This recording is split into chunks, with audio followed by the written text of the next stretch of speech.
श्री सरस्वती स्तोत्रम्।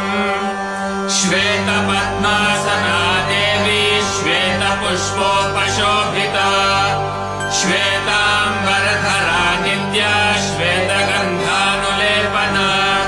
श्वेताक्षसूत्रहस्ता च श्वेतचन्दनचर्चिता, श्वेतवीणाधरा शुभ्रा श्वेतालङ्कारभूषिता, वन्दिता सिद्धगन्धर्वे रचिन्ता सुरदानवैः, पूजिता मुनिभिः सर्वैर्ऋषिभिः स्तूयते सदा।